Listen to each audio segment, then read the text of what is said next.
Hello friends, good morning. चलिए जानते हैं देश और दुनिया की तमाम छोटी बड़ी खबरें, जिसमें सोना चांदी, मौसम और राजनीति से जुड़ी बड़ी खबरें आपको बताएंगे सिर्फ 5 मिनट में। लेकिन उससे पहले वीडियो को लाइक जरूर करें और चैनल पर नए हैं तो चैनल को भी सब्सक्राइब कर लें। तो चलिए वीडियो को स्टार्ट करते हैं।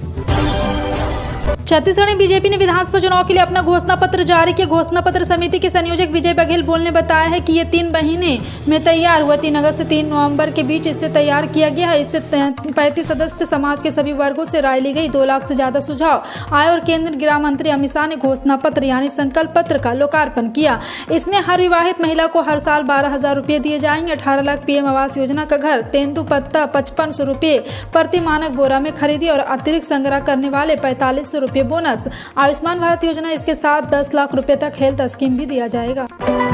सिद्धारमैया के नेतृत्व परिवर्तन की चर्चा को खारिज करते हुए स्पष्ट किया था कि वह पूरे 5 साल के कार्यकाल की कर्नाटक के मुख्यमंत्री बने रहेंगे। लेकिन कर्नाटक कांग्रेस से मुख्यमंत्री पद की चाहत रखने वालों की लाइन लगी मालूम पड़ती है। अब राज्य के गृह मंत्री परमेश्वर ने शीर्ष पद पर विराजमान होने की अपनी इच्छा सार्वजनिक रूप से जाहिर की।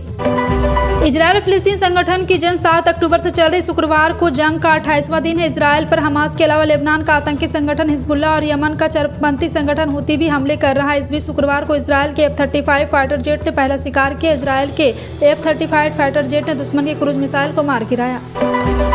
बता दें, तेलंगाना विधानसभा चुनाव में भाजपा को सबक सिखाया जाना चाहिए, ऐसा मुख्यमंत्री ने आरोप लगाया। हम केंद्र से प्रत्येक जिले में नवोदय स्कूल बनाने के लिए कह रहे हैं। एक भी नवोदय स्कूल को स्वीकृति नहीं दी गई। उन्होंने राज्य को एक भी मेडिकल कॉलेज नहीं दिया। उन्हें सबक सिखाने की जरूरत है, वरना हम पर हावी हो जाएंगे। उन्होंने लोगों से यह आकलन करने के लिए कहा किस पार्टी ने उन्हें फायदा पहुंचाया। तृणमूल कांग्रेस की सांसद महुआ मोइत्रा से पैसे लेकर सवाल पूछने के मामले में लोकसभा एथिक्स कमेटी की बैठक जल्द होगी। महुआ मोइत्रा के बृहस्पतिवार ने कहा है कि पैसे लेकर सवाल पूछने से संबंधित आरोप को लेकर लोकसभा की आचार समिति के समक्ष पेशी के दौरान उन्हें अपमानजनक सवालों का सामना करना पड़ा। आम आदमी पार्टी राघव चड्ढा का संसद के सदन या राज्यसभा से निष्कासन जल्द ही रद्द हो जाने की उम्मीद है। यह संभावना राघव की तरफ से देश की सबसे ऊंची अदालत में लगाई गई याचिका पर शुक्रवार को सुनवाई के बाद बनी। सुप्रीम कोर्ट ने राघव चड्ढा से कहा कि वो राज्यसभा के सभापति जगदीप धनखड़ से मिलकर बिना किसी शर्त के माफी मांगे। पंजाब के लोक निर्माण और बिजली मंत्री हरभजन सिंह ने सड़क निर्माण कार्य के दौरान हुए खर्चे के बारे में कहा कि लोक निर्माण विभाग की तरफ से हाल ही में सड़कों के नवीनीकरण के लिए जारी किए टेंडर से बड़ी संख्या में ठेकेदार की तरफ से हिस्सा लेने के परिणाम स्वरूप 430 किलोमीटर लंबी प्लान सड़कों के 55 कामों को 342 करोड़ रुपए के अंदाजन लागत के मुकाबले 270 करोड़ रुपए से अलॉट करने के 72 करोड़ रुपए की बचत हुई। कांग्रेस ने तेलंगाना की जुबली हिल्स विधानसभा सीट से पूर्व क्रिकेटर और भारतीय क्रिकेट टीम के पूर्व कप्तान अजहरुद्दीन को चुनावी मैदान में उतारा। इसके बाद से ही यह सीट काफी चर्चा का विषय बना हुआ। अजहरुद्दीन भारतीय क्रिकेट टीम के स्टार बल्लेबाज रहे। इस समय उनकी उम्र 60 साल है। उनका क्रिकेट करियर काफी उतार चढ़ाव भरा रहा। वैसे ही राजनीतिक पार्टी भी अजहरुद्दीन के लिए आसान नहीं होने वाली। महागठबंधन की सरकार ने बिहार में बड़ी संख्या में शिक्षकों को नौकरी देकर एक तरह से इतिहास रचने का काम किया। पटना के गांधी मैदान में आयोजित खास कार्यक्रम के दौरान उप मुख्यमंत्री तेजस्वी यादव ने संबोधन के दौरान अपनी सरकार की प्राथमिकताओं को गिनाया था। इस दौरान उन्होंने 3 शब्दों का प्रयोग किया था, चट, फट और झट। अब इन 3 शब्दों की खूब चर्चा हो रही है। मध्य प्रदेश चुनाव में बाबरी मस्जिद की एंट्री हो गई। पूर्व मुख्यमंत्री कमलनाथ ने एक इंटरव्यू में राम मंदिर निर्माण को लेकर भाजपा पर निशाना साधा। उन्होंने कहा भाजपा का राम मंदिर का श्रेय न ले। पूर्व PM राजीव गांधी ने सबसे पहले राम मंदिर का ताला खुलवाया था। भाजपा इतिहास को ना भूले। और यहाँ पर यह बात MIM सांसद असदुद्दीन ओवैसी को गवारा गुजरी। शुक्रवार को ओवैसी ने बाबरी मस्जिद विध्वंस के लिए कांग्रेस की तुलना बीजेपी और RSS से की। मध्य प्रदेश विधानसभा चुनाव की तारीख जैसे जैसे नजदीक आ रही, वैसे ही नेताओं के बीच बयानबाजी तेज होती जा रही है। और आपको बता दें, इसी बीच प्रेस कॉन्फ्रेंस कर CM शिवराज सिंह चौहान ने कांग्रेस सरकार पर जमकर हमला बोला। CM शिवराज ने कहा कमलनाथ पूछते हैं कि उन्होंने क्या पाप किए थे। अब कमलनाथ की सरकार बनी तो भाजपा की सभी योजनाओं पर अपने ताला डाल दिया था।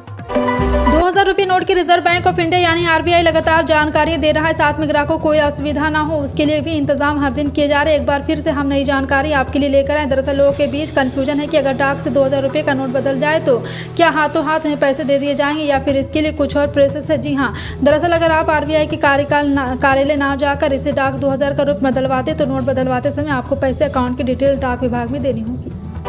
सऊदी अरब धीरे धीरे इंटरनेशनल स्पोर्ट में अपने पैर जमाने की कोशिश में। सऊदी अरब क्राउन प्रिंस ने इंडियन प्रीमियर लीग यानी IPL में बड़ी हिस्सेदारी में निवेश करने की इच्छा जाहिर की। न्यूज एजेंसी रॉयटर्स ने ब्लूमबर्ग न्यूज के हवाले से बताया कि सऊदी अरब के crown prince Mohammed bin Salman ने दुनिया के सबसे अमीर cricket league Indian Premier League यानी IPL में $30 बिलियन की हिस्सेदारी खरीदने में दिलचस्पी दिखाई।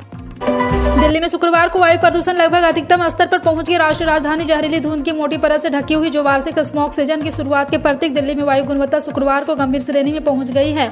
साथ ही साथ आपको बता दें कि इस बीच दिल्ली के उपराज्यपाल भी एक और कदम उठाने जा रहे प्रदूषण को लेकर खास अपील की है। भारतीय क्रिकेट टीम के पूर्व ऑलराउंडर इरफान पठान ने भी अब गाजा में अपनी एक और मासूम बच्चों के लिए आवाज उठाई है। जी हां, आपको बता दें भारत के पूर्व टेनिस स्टार सानिया मिर्जा ने बाद इरफान पठान ने भी अपने ट्विटर हैंडल के जरिए दुनिया को गाजा के पीड़ित लोगों को लेकर एक संदेश दिया है। 5 राज्यों की विधानसभा चुनाव और आगामी लोकसभा चुनाव में जातीय जनगणना को कांग्रेस समेत अन्य विपक्षी दलों ने एक बड़ा मुद्दा बनाया है। इस बीच शुक्रवार को केंद्रीय गृह मंत्री अमित शाह ने जातीय जनगणना के मसले पर कहा, बीजेपी इसके खिलाफ नहीं है। उन्होंने छत्तीसगढ़ के रायपुर में बीजेपी का संकल्प पत्र जारी करने के दौरान प्रेस कॉन्फ्रेंस भी किया। इजरायल और फिलिस्तीन के बीच घमासान जंग के बीच इजरायली सैनिक गाजा में प्रवेश कर लिए और हमास को कड़ी चुनौती दे रहे। इस जंग को लेकर दुनिया 2 खेमों में बढ़ गई। कुछ देश इजरायल का समर्थन करे तो कुछ गाजा के लोगों का समर्थन कर रहे। इस बीच हिजबुल्लाह के नेता हसन नसरुल्लाह ने हमास का समर्थन करने का ऐलान कर इजरायल की चुनौती दी। उन्होंने कहा, फिलिस्तीन में बड़ा युद्ध हो रहा, जो जिंदा है उन्हें मारा जा रहा है। इजरायल की सरकार जालिम है। उत्तराखंड के मुख्यमंत्री पुष्कर सिंह धामी इन दिनों देहरादून में होने वाले ग्लोबल इन्वेस्टर समिट की तैयारी में जुटे। इस सिलसिले में वो देश विदेश के कई रोड शो कर चुके। मुख्यमंत्री प्रदेश को विकसित और खुशहाल बनाने के लिए उद्यमी को आमंत्रित कर रहे हैं। आज उन्होंने दिल्ली में केंद्रीय रेल मंत्री अश्विनी वैष्णव रेल विस्तार को लेकर मुलाकात की।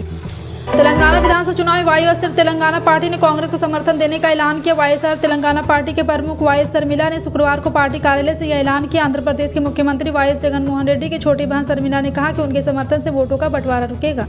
कांग्रेस नेता राहुल गांधी इन दिनों 5 राज्यों के विधानसभा चुनाव में पार्टी के अभियान को आगे बढ़ा रहे हैं। इसके लिए वह भारत जोड़ो यात्रा की टेक्निक को दोहरा रहे। जहां भी जाते हैं तो 3 दिन रहते हैं, मतदाताओं से मिलते हैं और पद यात्रा करते बड़ी संख्या में लोगों से बातचीत करते हैं। राजस्थान विधानसभा चुनाव में जैसे जैसे वोटिंग की तारीख नजदीक आ रही, वैसे वैसे राजनीतिक पार्टियों की ओर से एक दूसरे पर आरोप प्रत्यारोप का दौर भी बढ़ता जा रहा। अब बीजेपी ने टिकट बांटने को लेकर कांग्रेस पर परिवारवाद का आरोप लगाया, तो दूसरी ओर सत्ताधारी पार्टी ने भाजपा पर पलटवार किया। मध्य प्रदेश कांग्रेस के अध्यक्ष कमलनाथ प्रदेश में अकेले 70 चुनावी जनसभा को संबोधित करेंगे। चुनाव को लेकर कांग्रेस ने अपना प्रचार अभियान तेज कर दिया। वहीं मल्लिकार्जुन खड़गे, राहुल गांधी और प्रियंका गांधी साथ मिलकर 22 रैलियां करेंगे। साथ ही साथ आपको बता दें, कांग्रेस ने मध्य प्रदेश की जंग जीतने के लिए अपनी पूरी ताकत झोंक दी है। अगले 13 दिन में कांग्रेस नेता ताबड़तोड़ रैलियां करेंगे। बिग बॉस की ओटीटी के पहले संस्करण के विजेता एल्विस यादव की नोएडा पुलिस की तलाश है। उस पर आरोप है कि वह रेप पार्टियों में सांपों का जहर और विदेशी लड़कियों के सप्लाई करता था। कथित रूप से उनके सांपों को बेचने से नाराज बीजेपी सांसद मेनका गांधी ने उनकी गिरफ्तारी की अपील की। अब एल्विस ने उन्हें जवाब दिया है। नवरात्रि से शुरू फेस्टिवल सीजन की शुरुआत अच्छी हुई थी, जो अब अपने चरम पर पहुंच चुकी। दिल्ली सहित देश भर के बाजारों में ग्राहक की बढ़ती संख्या को लेकर बड़ा उत्साह है। अब करवा चौथ के बाद दिवाली की खरीदारी के लोगों ने बाजारों का रुख करना शुरू कर दिया है। Confederation of all India traders यानी कैट का अनुमान है कि इस साल दिवाली सीजन में से 3.5 लाख करोड़ रुपए से ज्यादा का कारोबार होने की संभावना, जिसमें 10% बिजनेस की हिस्सेदारी देश की राजधानी दिल्ली की हो सकती है। यूक्रेन युद्ध के बाद से भारत लगातार रूस से डिस्काउंट रेट पर क्रूड ऑयल खरीद रहा है। भारत ने इसकी पेमेंट रुपये में की थी। युद्ध के बाद से ही रूस भारत रुपये और रूबल में ट्रेड कर रहे हैं, लेकिन रूस की सबसे बड़ी चिंता लाखों बैरल से बेचकर मिले रुपये को खर्च करना था, क्योंकि भारत ने रूस ज्यादा कुछ नहीं खरीदा, लेकिन अब रूस ने रुपये को खर्च करने का एक विकल्प खोज लिया। हमास के साथ चल रही जंग के बीच इजरायल ने शुक्रवार को फिलिस्तीनियों से लेकर बड़ा फैसला लिया। दरअसल इजरायली सरकार ने ऐलान किया कि इजरायल से काम कर रहे गाजा के सभी लोगों को वापस भेजा जाएगा। अभी तक फिलिस्तीनियों को इजरायल और उसके कब्जे वाले वेस्ट बैंक में काम करने की इजाजत थी, लेकिन अब बिगड़ते हालात के बीच इजरायली सरकार ने यह फैसला लिया। इजरायली प्रधानमंत्री बेंजामिन नेतान्याहू के कार्यालय ने अपने आधिकारिक सोशल मीडिया प्लेटफॉर्म में एक पोस्ट किया, गाजा कार्यकर्ता जो हमले के दिन इजरायल में थे उन्हें गाजा भेजा जाएगा। तेलंगाना में 30 नवंबर को विधानसभा चुनाव होने, जिसको लेकर सभी पार्टियां तैयारी में जुटी। इस बीच तेलंगाना चुनाव को लेकर एमआईएम चीफ और हैदराबाद के सांसद असदुद्दीन ओवैसी ने बड़ा ऐलान कर दिया। एमआईएम चीफ ने कहा कि उनकी पार्टी राज्य की 9 सीटों पर चुनाव लड़ेगी। 4 अक्टूबर को दिल्ली शराब घोटाले मामले में ईडी ने आम आदमी पार्टी के राज्यसभा सांसद संजय सिंह को गिरफ्तार किया गया था। वहीं गिरफ्तारी को चुनौती देने के लिए राज्यसभा सांसद ने सुप्रीम कोर्ट का दरवाजा खटखटाया। दिल्ली हाई कोर्ट के उस फैसले को संजय सिंह ने चुनौती दी, जिसमें कोर्ट ने उनकी याचिका को खारिज कर दिया। दरअसल दिल्ली हाई कोर्ट ने अपने फैसले में कहा, कानून सबके लिए बराबर है, चाहे वो नेता हो या फिर आम नागरिक। दिल्ली में प्रदूषण की वजह हालात बिगड़ते चले जा रहे हैं और इसको लेकर दिल्ली के पर्यावरण मंत्री गोपाल राय ने वायु प्रदूषण के बढ़ते स्तर ग्रेड 3 उपाय के सख्त कार्यान्वयन के मुद्दे पर दिल्ली सचिवालय में सभी से संबंधित विभाग के साथ एक समीक्षा बैठक की। इसके साथ ही पर्यावरण मंत्री गोपाल राय ने दिल्ली की जनता से अपील की। उन्होंने कहा, मैं दिल्ली के लोगों से वाहनों के कारण होने वाले प्रदूषण को नियंत्रित करने के लिए मेट्रो, बस सहित सार्वजनिक परिवहन का उपयोग करने की अपील करता हूँ। सोने की कीमत में शुक्रवार तेजी देखने को मिली, वहीं चांदी की कीमत में गिरावट दर्ज की गई। मजबूत ग्लोबल ट्रेंड के बीच भारतीय सराफा बाजार में 3 नवंबर 2023 को 10 ग्राम सोना लगातार बढ़ता चला गया। जी हां, आपको बता दें कि एक बार फिर से सोने चांदी के दाम में गिरावट आई है और अब यह 74,300 रुपये में बिक रही है। देश की राजधानी दिल्ली में शुक्रवार को भी 1 लीटर पेट्रोल की कीमत 96.72 रुपये और 1 लीटर डीजल का भाव 89.62 रुपये पर ही टिका। जी हां, आपको बता दें कि पेट्रोल डीजल की तेल कीमतों में पूरी दुनिया रोज पेट्रोल डीजल की कीमत अपडेट की जाती है और 3 नवंबर को 2023 को लेटेस्ट अपडेट के मुताबिक राष्ट्रीय स्तर पर पेट्रोल डीजल की कीमतों में कोई फेरबदल नहीं देखना गया। अगर आप आधार कार्ड धारक हैं तो यह आपके लिए बेहद खास है। जी हां, आपको बता दें कि सरकार की तरफ से सुविधा दी जा रही है कि आप राशन कार्ड ऑनलाइन मुफ्त में बनवा सकते हैं। आज हमारे देश में ऐसे काफ़ी लोग हैं जिनके पास राशन कार्ड नहीं, ऐसे देखते हुए सरकार ने ये सुविधा भी जारी कर दी है।